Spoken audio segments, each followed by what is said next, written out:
Welcome to my channel. My name is Valerio and today we're gonna review the Guyver 1 Figma by Max Factory.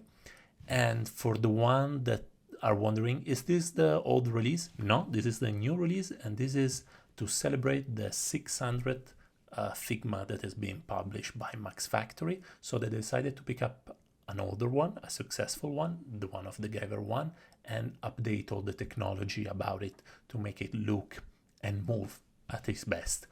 I bought mine on Amazon Japan for around 75 bucks. I honestly can't remember, might be a bit less, and I think it's gonna be a bit less, and you should still be able to find it. Now obviously this is not a sponsor review, I just speak about it because I found it really cool to share it. But if you have any question about it, please leave it in the comment and let me know if you like to see action figures on the channel. Anyway, so we see that the box is super luxurious and I'm loving it. And why, sorry, I forgot to explain why we look, what is Guyver. Guyver is a manga, give it or take it, from middle of the 80s. They continue for a really long time. But it's not only a manga, it's also an anime. It's also two anime and one movies. An American movies from the end of the 80s, which has kind of a cult status. So this is a sci-fi body horror manga, and in all of his interpretation it has been true to this, and so it has a lot of fun from people that normally likes very different stuff. On my side, I started to read the manga when I was pretty young, and I'm pretty annoyed that they will never finish because the writer decided to stop it. But if anybody know anything different about it, please let me know in the comments below, because the story ends up a bit in the middle of nowhere. Anyhow, now we're gonna start to look with the proper view, and you can see that there is a window inside the box, but then there is plastic wrap around Guyver, so we cannot watch it. So what we're gonna do is that we're gonna open the box and then we're gonna look at accessories. Obviously, guys, if you like the content, please leave a like, subscribe and comment. And now let's start with the accessories. And so this is called an ultimate version because what I expect is a lot of accessories, and there is quite a bit of stuff. And guys, I'm not a huge collector of action figures, but I have a few. And here what we have is the usual bag that there is in every Figma, where you can put all your accessory not to lose them around. There is a display stand that does exactly what you need to do. Nothing special. There is a tiny manual that tells you how to move the part, not how to move, but yeah, how to move without breaking joints, fundamentally, and how to remove and install accessories. Now we have, so this is the best stuff ever, the tiny things to carry on the extra hand. And then we have the extra hand. The extra hand are done with incredible cure. Attention to detail, they're super well painted, they're expressive, there are a bunch of options, love them. Now we have the bio boosted armor when it still has to jump over the protagonist of the manga before it has been activated or after it has been deactivated. Now we're gonna see the hand. So this is the hand that it has to be used with the face with the alpha armor on, and it kind of reminds of a scene from the manga where it takes out a piece of the armor from the face, but I don't remember that part. I remember a cover. Anyway, these are the vibroblade, at least this is the name I know them with. Some of the weapon. This is an extra joint for the hand, useful to install it without having to extract it every time. Another vibroblade I can easily install instead of, these are like the two blades that come out from his elbow. And now we have the amazing extra head with the face of the protagonist that pop up out of it, and it is extraordinarily well done. The eyes is precisely well done, the face is like, it is great, honestly. You just extract the full armor face and you install this one super easy, and this is amazing actually. I really like how well it has been done.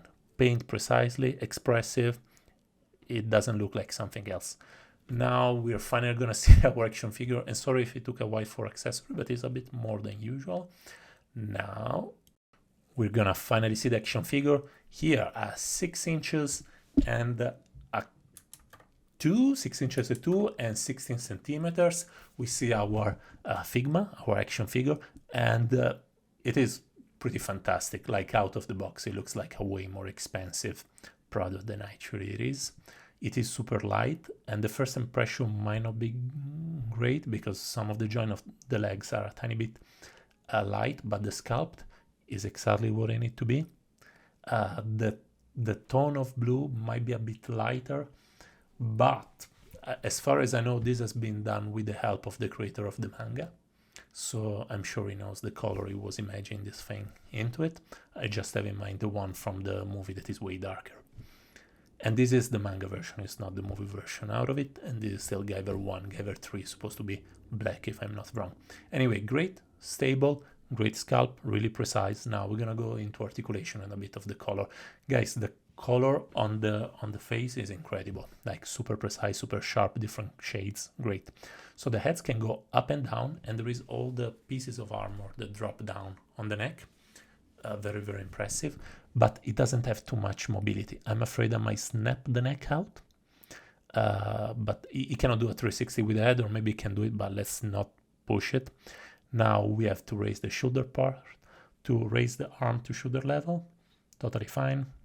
Bicep swivel, double joint with full closure, and the armor doesn't break because I found it really, really smart, but because the armor is like over an organic bit, there is not hard break. So butterfly joints, ball peg for the, not a ball peg, but an okay joints. So there is a joint up in the higher part of the torso. Then there is possibility of moving the waist, nothing crazy, but there is a pretty crazy ab crunch, and you see the ab plate that go inside. I found it amazing. Now the legs sideways, you cannot do the split, but they can drop down a tiny bit, and maybe somebody more expert can make them drop more, but since there is a tight swivel, you should be able not to do the flip, but get close to it. Double joints on the knee with piece of armor that is tracked, and now on a swivel the feet. Actually, I mean, I'll be honest, articulation wise this is great, but it is an action figure, so it does what it's supposed to do. But I really like the abs gimmick, and there is also another tiny gimmick that I will show you in a second. I like it. Some of the joints are a bit light, like the one on the knee, but not too bad. So this is the Mega Smasher. You see, you just open the chest and then you simulate what it does before he has to shoot his energy ray. Now we're gonna go with a quick comparison. Lego Dude, as usual, I always use him, or it, because it's supposed to be a robot. Gridman, Thunder Gridman from the original TV show. Superhuman Samurai Cyber Squad. Actually, Thunder Gridman. Now, more recently, Figma Gridman. So this is from the Trigger show. Guyver is a tiny bit bigger. They are great, in the all. Now, for people they don't have action figure, this is the SMP that I did the review last week and nobody watched. Sad Valerio. And here we have an HG of medium size, not an HG Bandai kit. Now, for conclusion. Okay, guys. First, a tiny bit of a disclaimer. I'm not a giant action figure expert or collector. I just buy them like, let's say, once every 6 months, maybe even 8 months.